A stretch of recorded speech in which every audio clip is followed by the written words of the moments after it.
Dear delegate students from the APEC family, welcome to the APEC Grand Challenges on Climate Resilience. This is Sophia Lee from National Science and Technology Center for Disaster Reduction. I also serve as the Secretary General of APEC Emergency Preparedness Capacity Building Center under Emergency Preparedness Working Group and the APEC Research Center for Typhoon and Society under Policy Partnership of Science, Technology, Innovation under APEC on behalf of Chinese Taipei. I'm honored to have the opportunity to collaborate with APEC Mentoring Center for the Gift in Science and working with you as the voice of future for climate resilience APEC.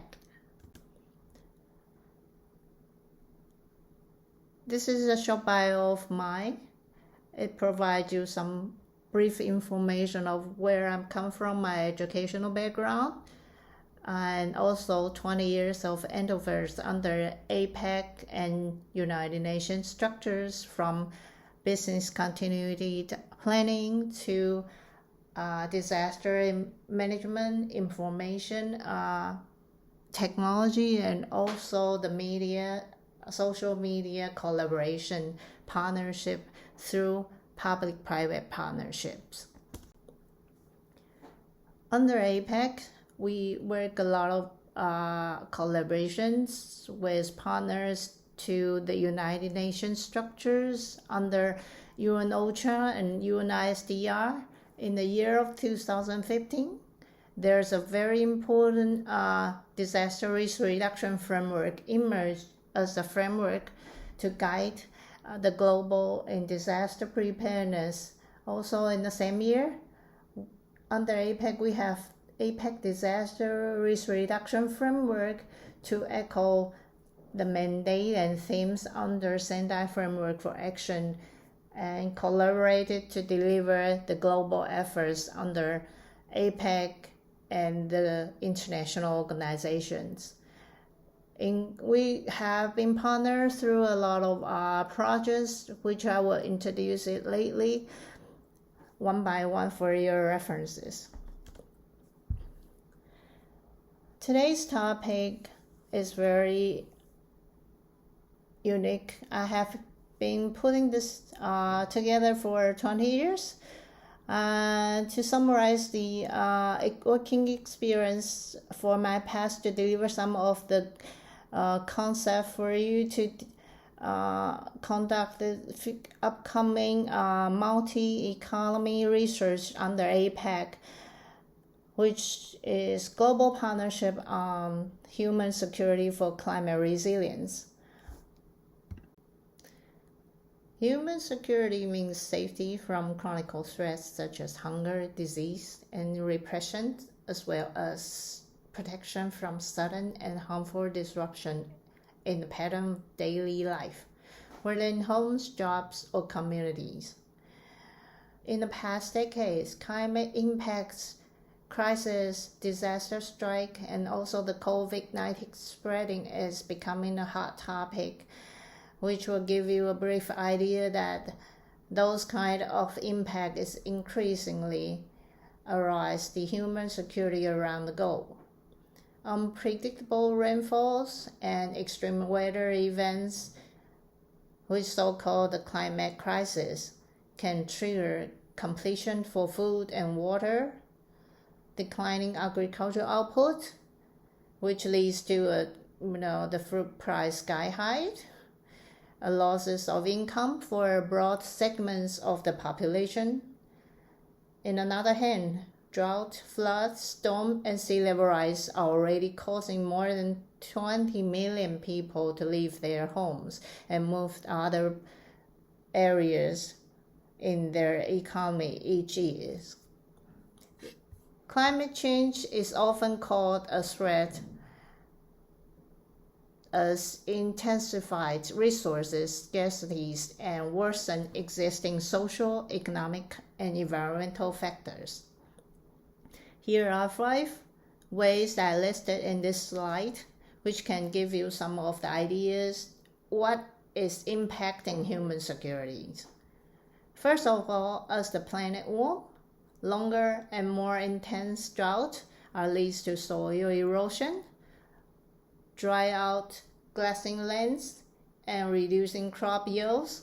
Flood and landslide are destroying agricultural lands and infrastructures.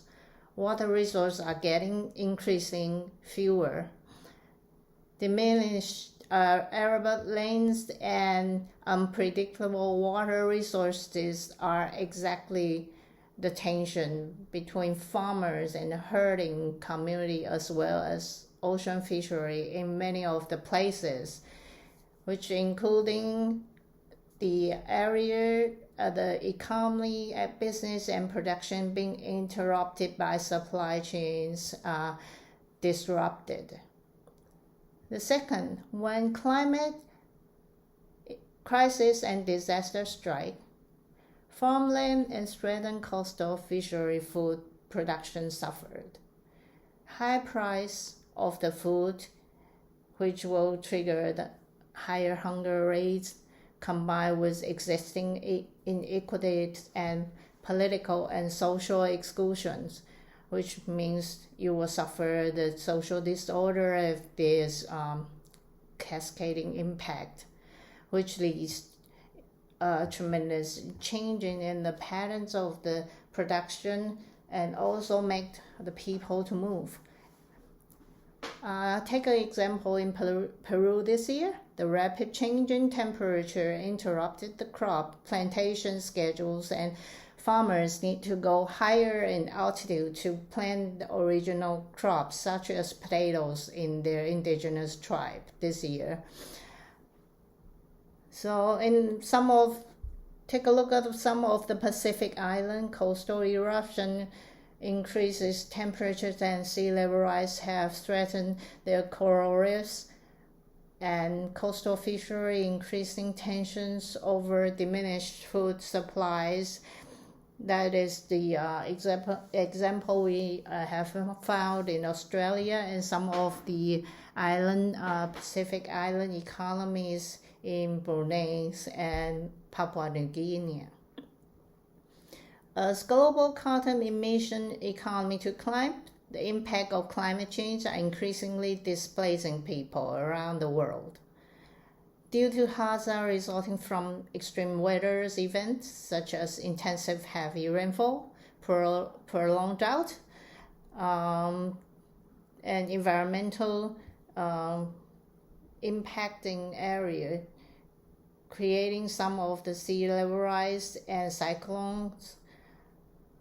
This year in Thailand, we found that the flood is extremely serious, and also the typhoon in the Southeast Asia, which attacking from Philippines to Chinese Taipei, also went up to Japan and Korea, which we found very few typhoon has been passed through Korea in the past 2 decades, but this year we found a lot of typhoon in the Pacific Oceans and also swept from the south to the north of Asia area. That was the safe and sustainability solution for displaced peoples are coming harder in the developing economy, which is we found a lot of fishermen along the Philippine Islands which will become homeless and need a resettlement this year. Also, climate impact disproportion affected the poorest and most vulnerable.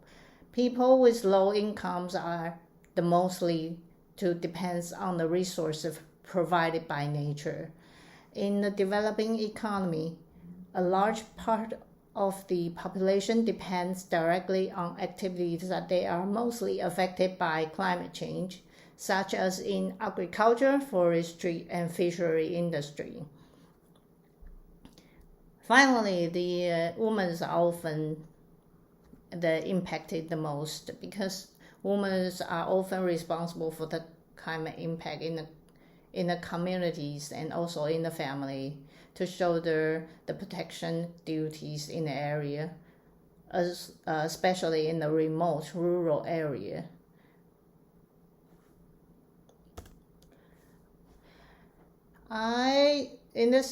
I will today introduce APEC and address the regional pressing challenge with best practice to conclude the resilient initiative for APEC in building sustainable future for all.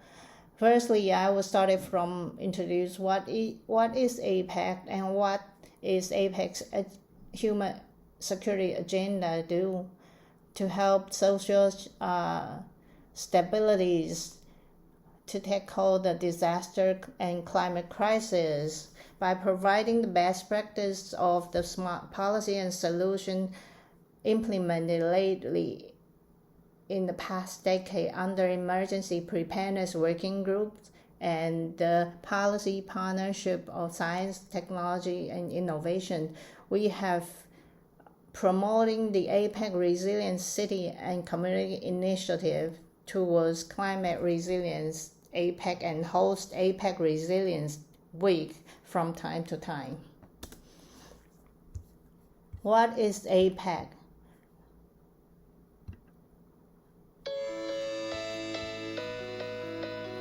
Our world is getting smaller.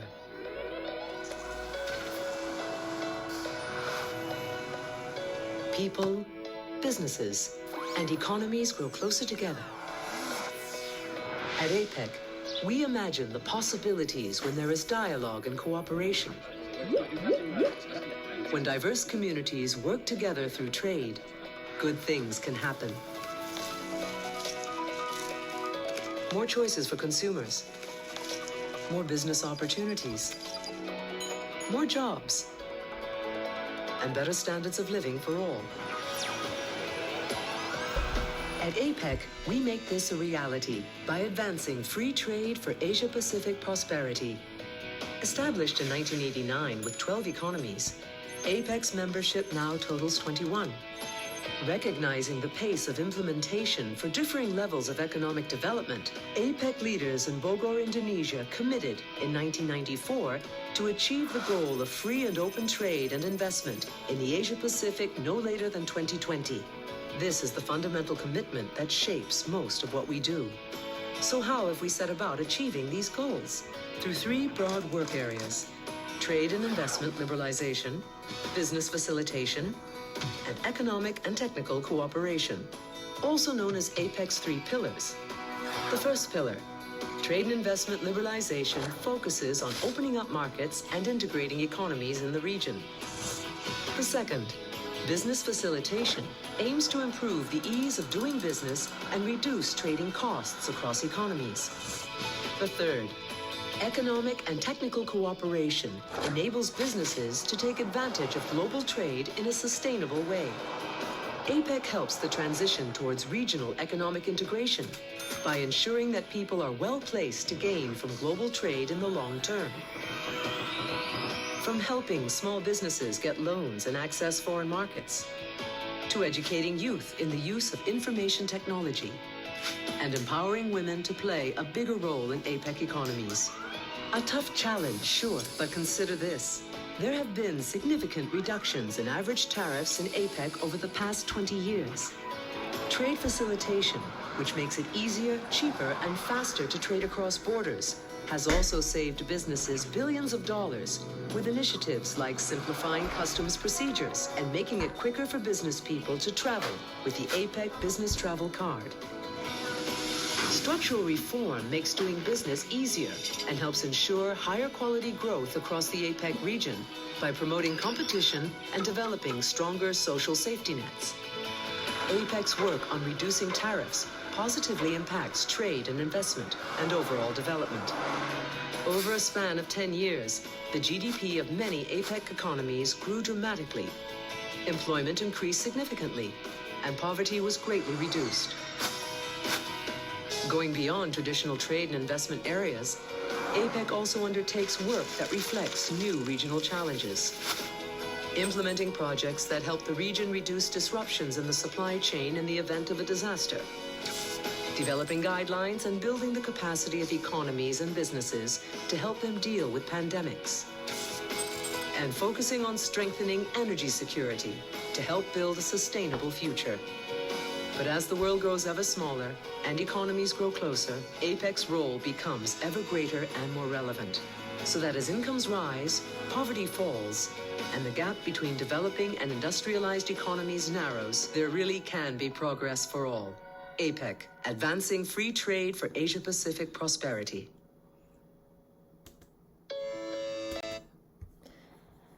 Okay, now you have an overview of what APEC do. I highly recommend it to go up to the website I have provided in my previous slides to have a little animations of the video, because due to the presentation files constraint, I cannot demonstrate the lovely animation in the field, and I highly recommend it to have it online. From the above video, you have a brief idea of what we have done for the 28-member economy in APEC. Take a look at the geographic locations and you will know how disaster impacting the area. 70% of the disasters strike in the area. We are located in the ring of fire, so earthquake. We receive hurricane, typhoon, cyclone, especially the seasonal monsoon will trigger some of the flooding in Southeast Asia, including Chinese Taipei. Also, the climate impacts are very serious in this area from north to south, from heat wave, flood, forest fire, as well as torrential rains trigger flooding and landslide. Also, this year we have found the atmospheric river pass through the west coast of America, which is very rare and in the past observations.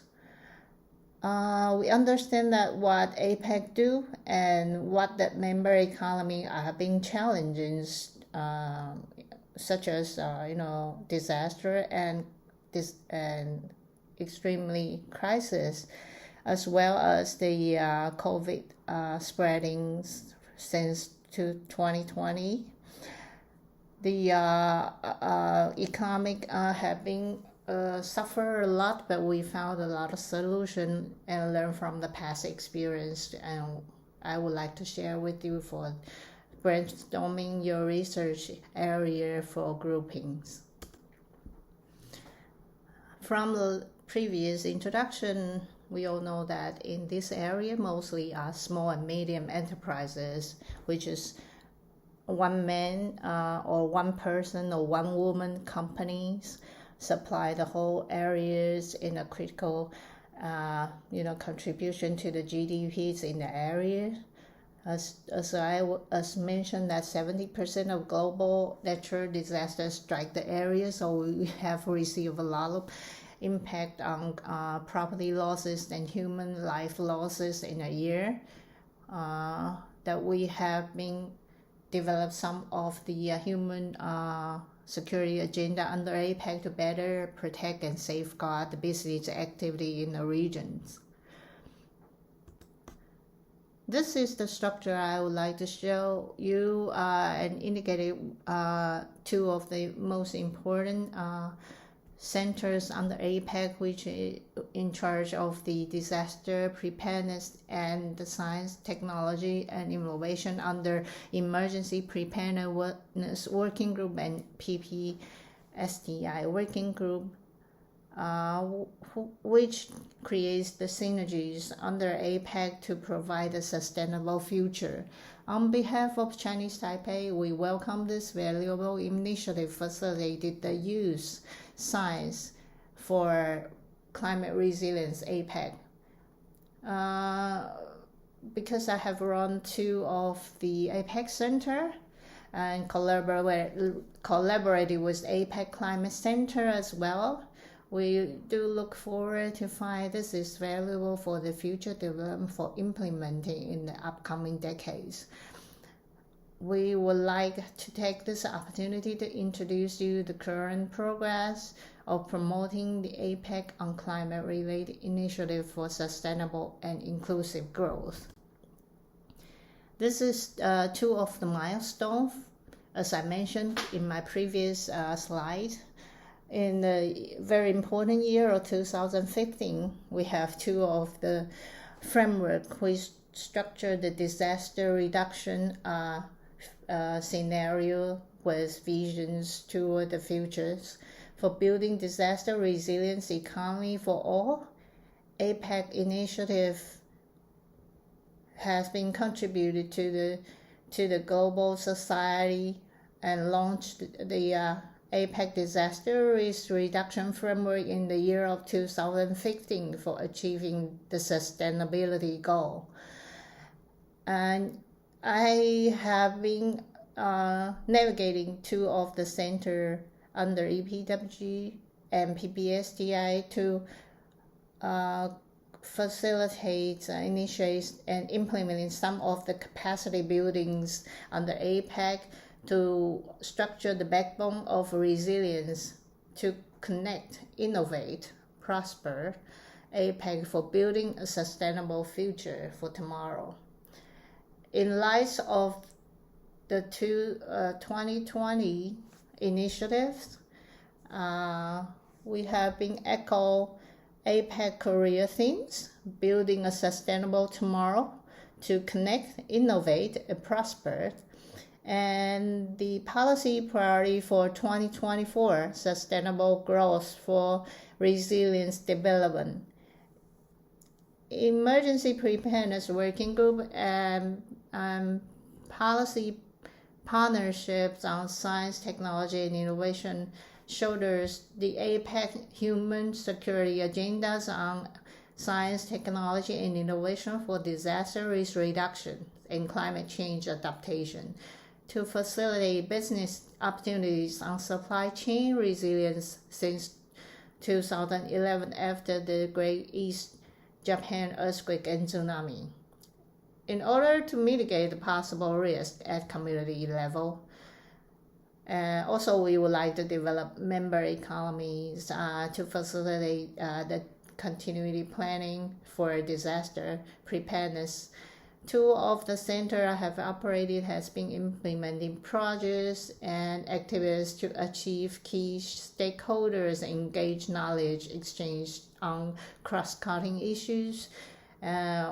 We are looking forward to develop interactive capacity building program, and I am more than happy to see the APEC Mentoring Center have been initiated this meaningful program for capacity buildings for the youth.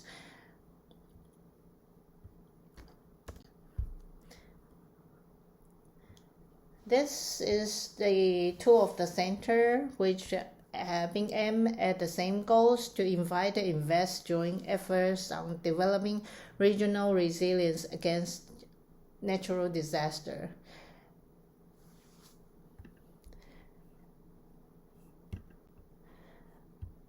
Early warning for emergency preparedness and response is very important for those two centers under APEC to collaborate. We have engaged networking and information sharing for efficient and effective emergency preparedness and response. We would like to continue to explore the feasible and applicable approaches on engaging key stakeholders to map out a pathway of sustainable and resilient development through capacity building activity, and also continue to work on a better communication tools for resilience APEC. And we hope we can send you some of the quality information while there's possible disaster strike before the disaster strike, which is very difficult. That's we need your help to team up and spin off some of the innovative ideas and research as a preliminary stage for us to develop more, and hope that your idea will be some days implemented in some of the APEC economy and benefit the people in their daily life. Also, climate resilience capacity building is one of our objectives. Because science has limitations, collaboration is needed in resolving the constraint of scientific finding to spin off practical solutions for capacity building. That's why the APEC Mentoring Center carry out these difficult missions to grouping the people in multi-economy structure, which is a very unique one under APEC and very challenging one, and hope everybody can succeed to provide some of the suggestions and ideas to the APEC member economy toward the APEC resilient futures. AYSC centers are mostly focused on the research part. We provided the basic analytical scientific efforts and finding to provide some of the scientific statistics for Build Back Better. So to support from the scientific efforts to spin off some of the possible solutions, especially the smart solution, is the major mission for AYSC. These two centers normally will deliver the same outputs, which is digital solution under APEC, and we try to make their contribution feasible and seeable and usable. So it must be user-friendly, connected to the people in their day in and day out life. Also, we have to echo the APEC themes and structures in capacity building training, and also we provide some of the ideas to show the guiding principle towards APEC resilient city and communities. This graphic shows how we collaborate together in different topics and problems, which so-called the cross-cutting issues. When there's situation arise, there might be a disaster which interrupt the business in the area. Also, it triggers some of the infrastructure damages or social disorders. So we need some of the working group to come cross-fora, collaborated to provide their contribution to resolve the problem and provide the smart solution or policies to the business entities, especially entrepreneurs in the area, to mitigate the climate impact and cascading losses. This is the priority of 2025 Korea. Then we are happy to see that the Korea continue to building a sustainable tomorrow and trying to connect the people with science and technologies, innovations. Especially they will try to push a very aggressive initiative to facilitate the scientific travel car, which will enable the scientists to travel efficiently in the area to provide their contribution to better recover the economy from the disaster, strike, or climate crisis. What is the social or societal challenge in APEC? We have summarized 3 of the common challenges in APEC for your consideration before you pick up your theme, or you are trying to grouping under some subjects. You will have to think about what does APEC do and what does APEC need, what is the situation here in APEC, If you are interested in disaster preparedness and response system for grouping, I would like to share with you some of the topics under APEC. To take a look of the disaster which has been in large scale compound with the climate crisis or climate events that we can easily recall in the past decades, that we have Hurricane Katrina, we have brought intensive rainfall in the area of New Orleans in the year of 2005. The Typhoon Marka struck Chinese Taipei after the prolonged drought, which has been brought in too many waters into Chinese Taipei in 3 days, which caused a tremendous life losses and property losses in the aftermath. Also, the Great East Japan earthquake in 2011, which has been brought in another climate event interaction with earthquake and nuclear crisis in the year of 2011. Those disasters induced cascading impact and developing situation in the aftermath, striking the targeted economy in a pretty short lead time, which caused us extremely difficult in response to this situation.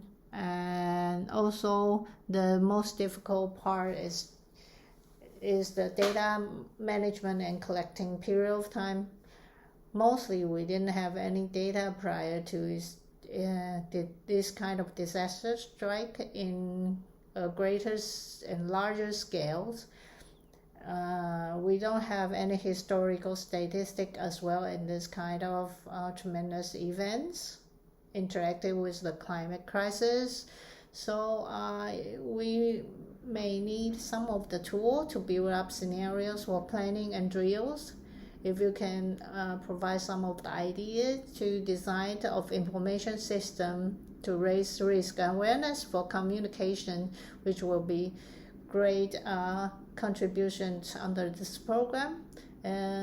Or you can think about how to deliver the pre-disaster plan for quick relief or response and recover for a large-scale disaster compound with the climate change events. Also, if people would like to contribute their study or research report to identify the characteristic of disaster and its aftermath for climate change adaptation and disaster risk reduction, will help a lot under APEC to rebuild and build back better for the business activities. Floods and droughts continue to interrupt the APEC supply chain since 2009. APEC has been challenged by frequent flood and drought, forest fire, heat wave, and tropical storm or typhoon, which impacting the business and marketplace with thousands of life losses and billions of property losses.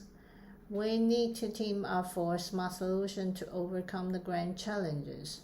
If you have some idea of the how to identify the countermeasure to resolve the societal challenges, or how to develop the impact-based information risk map on multi-hazard approaches, we are very welcome your contribution in this kind of areas. Grand Challenge 3. If you want to team up for build back better solutions on resilient critical infrastructure, we have some of the cases that the infrastructure have heavily damaged in a disaster of a climate event. How can we build a critical infrastructure back, such as power supplies, to better prepare for response to the disaster and outpressing? issues to climate resilience. Take a look at these years of the flooding in Brazil. You will know the whole cities have been washed away, and most of the people are dying, missing. The critical infrastructure in lifeline system to provide the business operation is done. The problem can be critical infrastructure failure, which is a security issue. The government and business operation continuity stopped. Also, we have no social security at the moment if the infrastructure stop without power. So that is a very urgent and pressing challenge for us to think about the current development for improving critical infrastructure protection. If we fail, then how to recover better?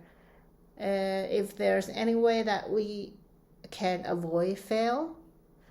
So you can provide some of the ideas on build back better or build back stronger, or any other early warning system may apply in this kind of situation. The smart policies and solution I would like to provide, because I am an emergency manager in Chinese Taipei, so I take the example from Chinese Taipei to Toyo, from the Asia to global partnerships. Take Chinese Taipei as an example. We have faced the Typhoon Marika and Chichi earthquake with catastrophic impact from recovery. Also, annual typhoon impact and losses are tremendous, but the critical two events has been contributes most of the death toll figures and property losses, which we have base to learn a lot of lessons from those two critical events to spin off some of the smart solution for the future resilience. Learning from the past disaster and climate emergencies, we have built a civil IoT, Internet of Things, and integrated information system with CCTV facilitation for climate resilience. This is somehow you can surf on your internet from your web browsers. All those are public open data that we adopt the value-added assessment technologies through category massive data of disaster monitor data. In addition, we adopt data mining to better analyze the impact and the aftermath for the vulnerable areas according to our historical statistics. For risk communication, we adopt easy access and simple but key information to communicate with the general public for rising risk awareness and trigger proactive actions before the disaster strike with CCTV imagery. And from people, which from my viewpoint, seeing is believing. So seeing is better to understand. So let the people see how it happens by sending CCTV imagery to facilitate the efficient communications through the cell phone or any other facility you may reach. We also will send the short message through the convenience store. If you go to the 7-Eleven cashier, you will see some of the monitor in front of their cashier that provided any information of disaster or critical impact warnings if there's available at the moment. For early warning to the extreme weather, we conduct 4D urban flash flood warning analysis in 8 minutes to include flood impact of previous 24 hours and next 24 hours and 3D displayed. So for early warning, we have contributed a lot of efforts and scientific finding into practice and try to make the general public understand what is happening and what to do for the next. For the cascading impact, we do send early warning on possible impact on earthquake prior and after the extremely weather strike to mitigate the possible impact and the aftermath. So we build a lot of platforms and provided most of the information online for people who can be easy to access through your computer web servers or your short message on your cell phones. You can easily Google our websites and retrieve some of the critical information for the possible impact areas for evacuations. This is the way after the Typhoon Miracle, we have integrated most of the data from most of the government agencies and trying to provide a public warning system for facilitating the data management and risk communication in Chinese Taipei.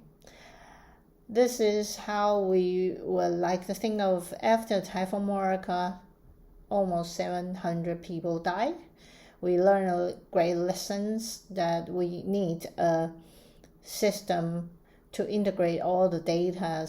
If we can, if we have seen the simple message integrated one for comprehensive decision making, which will be facilitate the equalities of decision makers to make evacuation orders, and also for the quality data management, we can consolidate all the data and we put into the same page.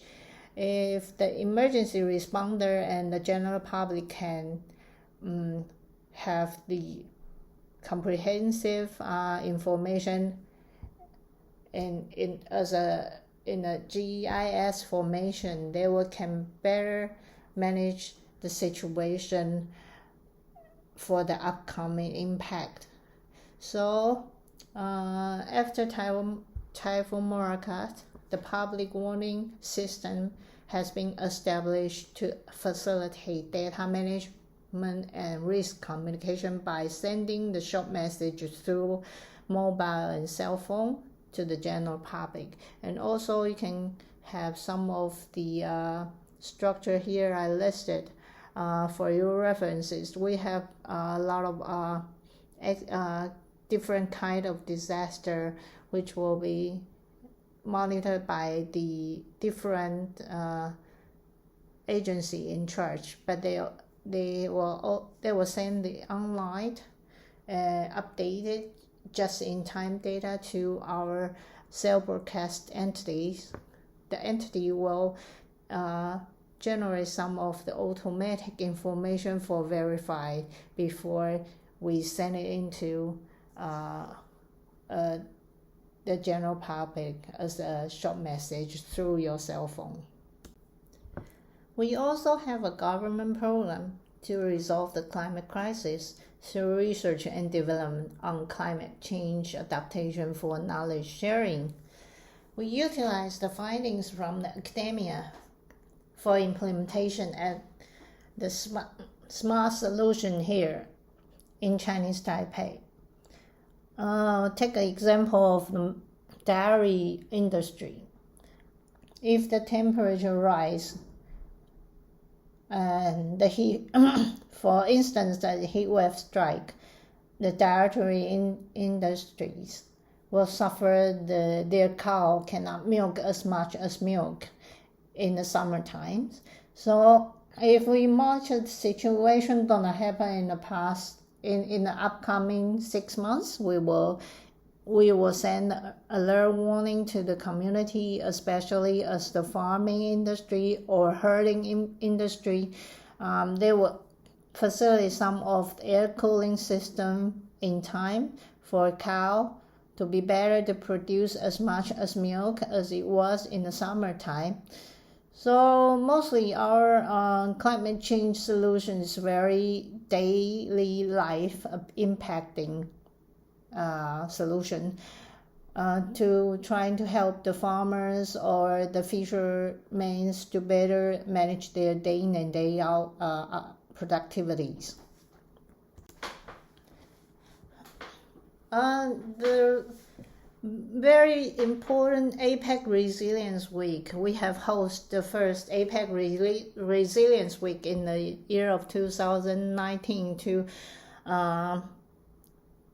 showcase the Plant Back Better initiative, as well as in the Seattle last year.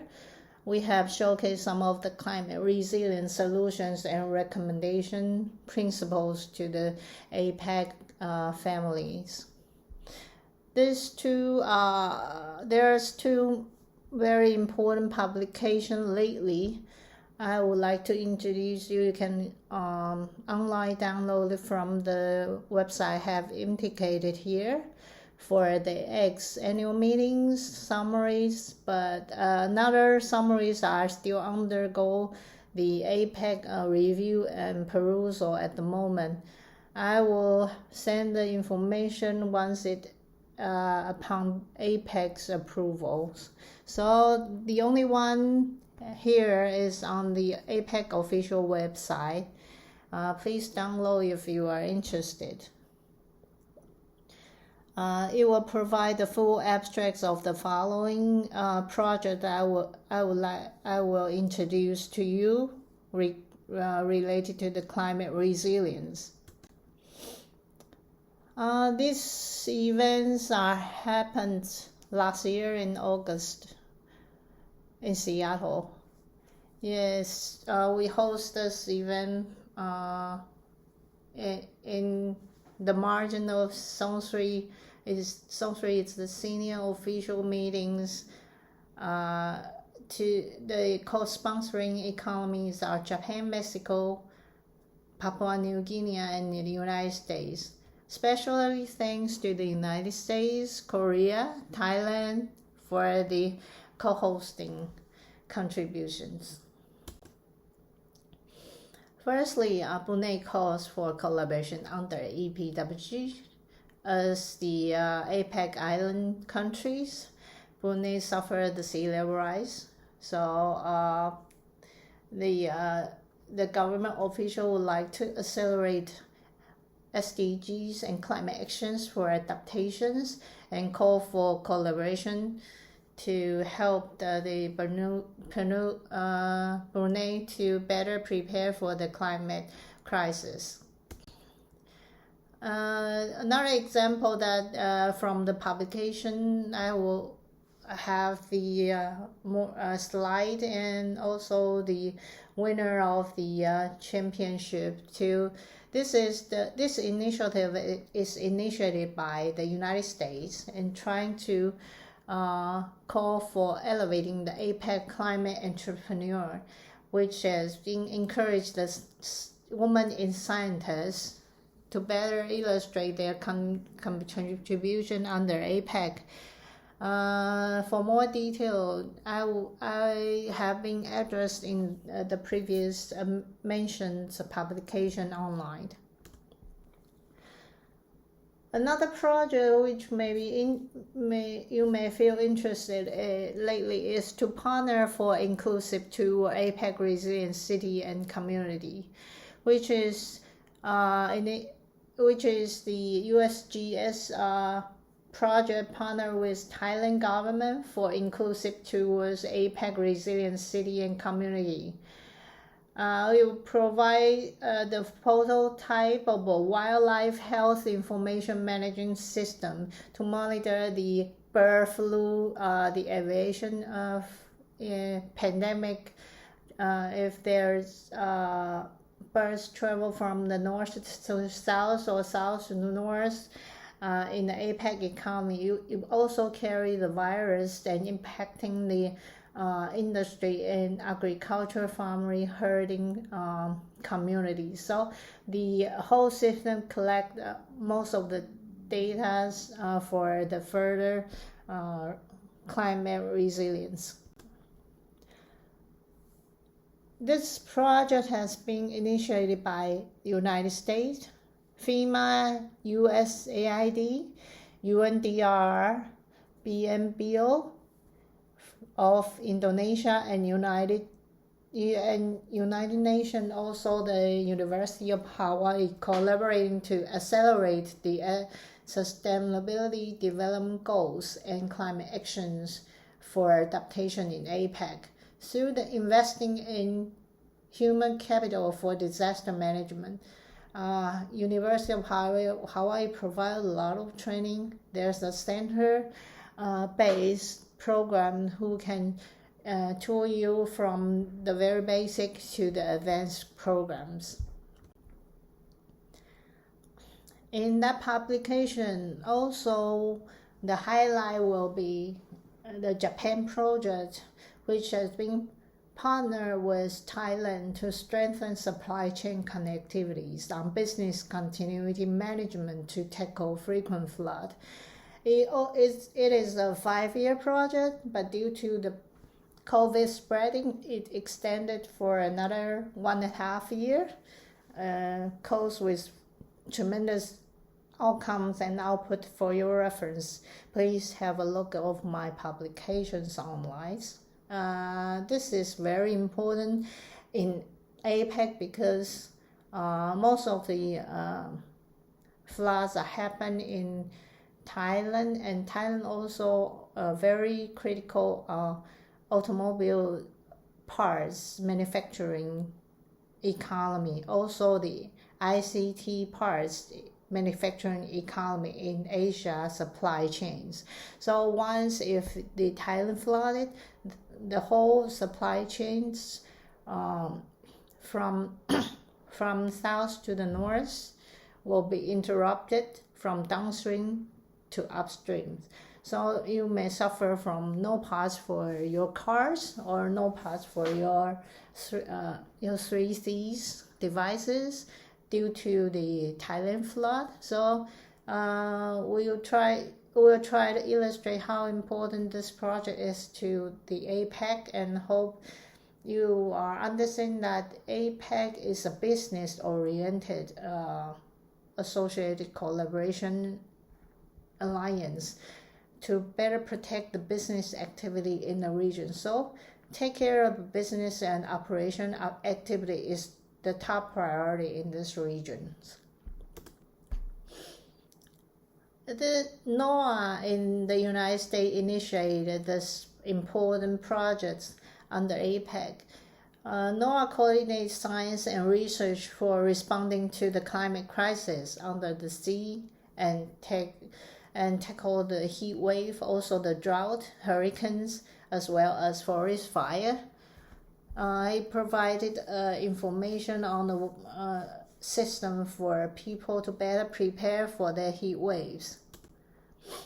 This is the very important project initiated by Chinese Taipei since 2017, and it becomes a self-motivated living project until now. The best project under APEC, and also APEC support fundings for Chinese Taipei to implement the climate-smart agricultural communities. This project comes into 3 phases.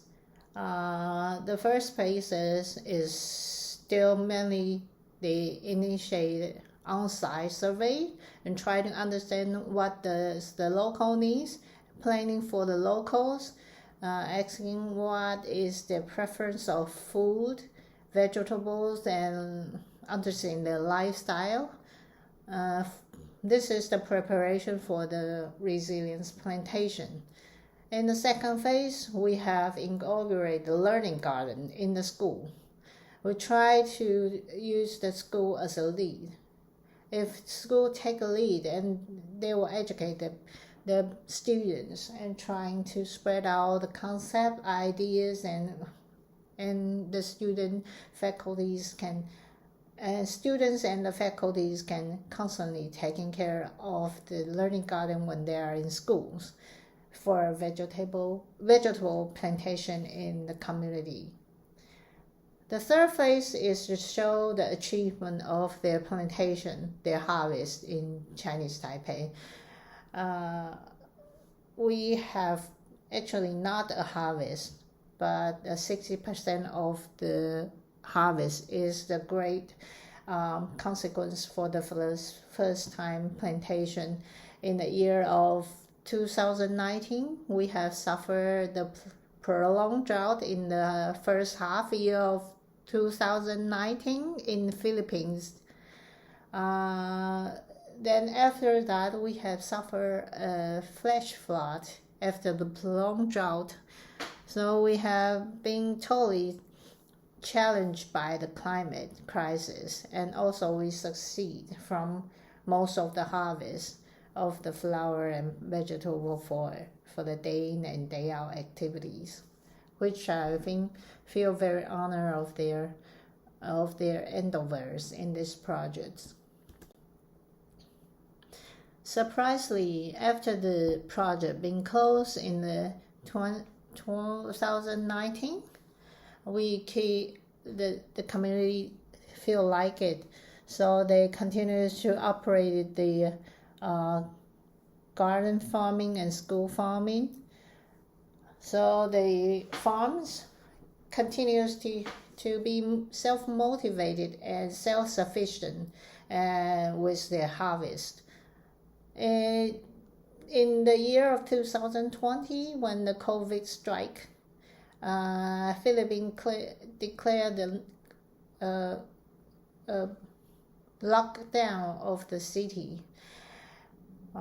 This community shows its resilience, and it will be willing to provide the food. And the people there in the community are very nice to open the farm as a food distributor to the community. So a lot of people survive from the COVID spreading by their generosity.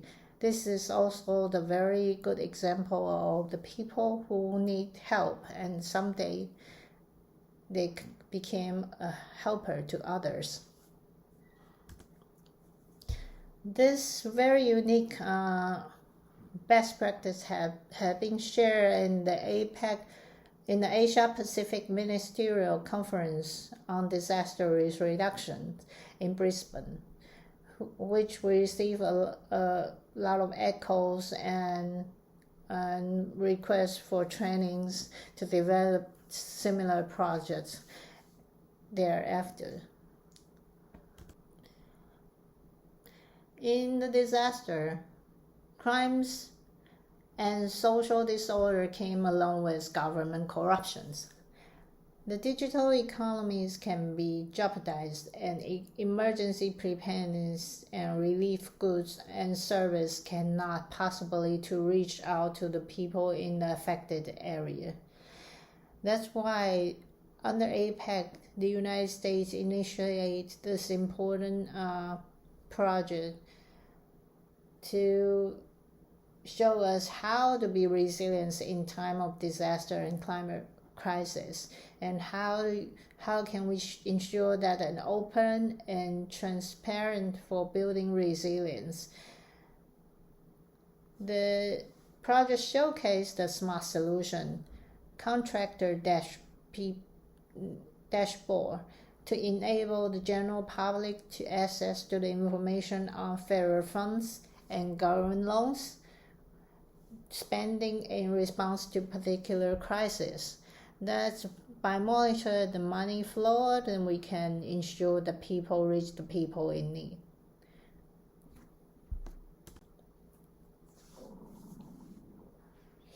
This important concept has been initiated by Gates Foundation. Gates Foundation advocates collaboration among elderly men, women, and children for building a resilient and sustainable future, especially the contribution from women can create synergies in the disaster, because the woman is the major caring person who shoulder the protection responsibilities in the community levels. We attempt to partner with the top research institutions such as APEC Climate Center, USGS, NOAA, ADRC, and etc. to benefit from the synergy of sharing the best practice of climate resilience, findings, and deliverables for spin-off smart solutions for creating sustainable future for all. The project outcome will be to facilitate the ability to process data into information for situation assessment in support of decision making and policy making, for better preparedness through proactive alerting. Early warning system is critical and timely.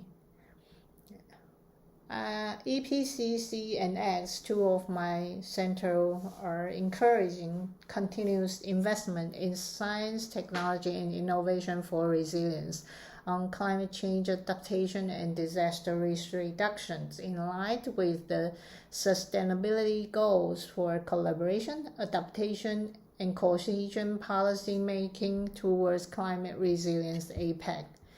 In light of this, PO, which is me, will engage in a robust institutional collaboration networking on the targeted objectives. We are trying to start taking science, technology, innovations, smart policies for resilience.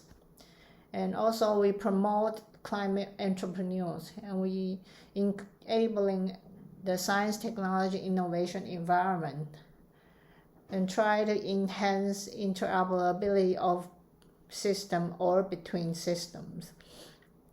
We are trying to invest in quality in infrastructure for build back better and stronger. We also trying to encourage to empower indigenous community and gender equality as appropriate. Also, we try to reach out to the outcomes to build a robust science, technology, innovation networking for key collaboration against future shock.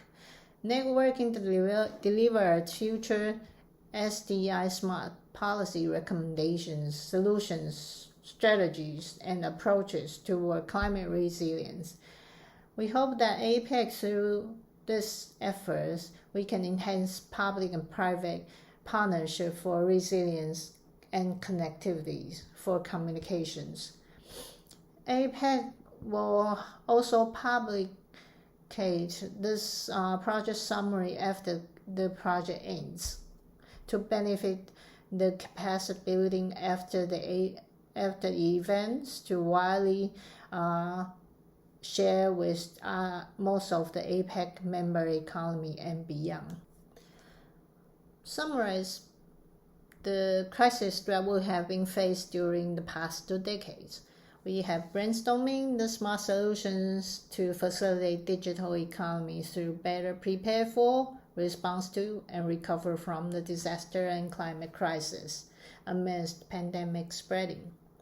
This grand challenge for you is come in a time for people-to-people connectivity to collaborate and share their skills and mindset across border for climate resilient future.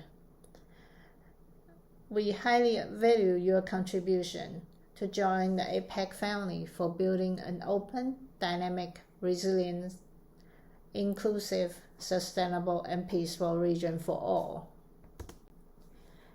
As a government emergency responder, we may suggest that who would like to do the topic of disaster prediction and response system can focus on smart disaster risk reduction and climate change adaptation solutions. Through innovations on supporting timely information for decision making on realistic scenario with specific goals to alliance networking to achieve the attainable target on the common needs and pressing challenge among APEC economy. 10 options of research fields that you can choose now. It is very challenging at the moment because this is the very unique and first time that we have trying to team up a multi-economic research group for a research topic of these 10. These are just a guiding principle for your grouping, and some of the best case I have shared in my previous slide is for your information when you consider to think of your topics for groupings. That's all for my sharing now. Your question, comments, and inputs are welcome. My emails are listed here in the bottom of the slide. Thank you for your attention today. Wish you all the very successful research in these 10 options of research field for groupings. Thank you.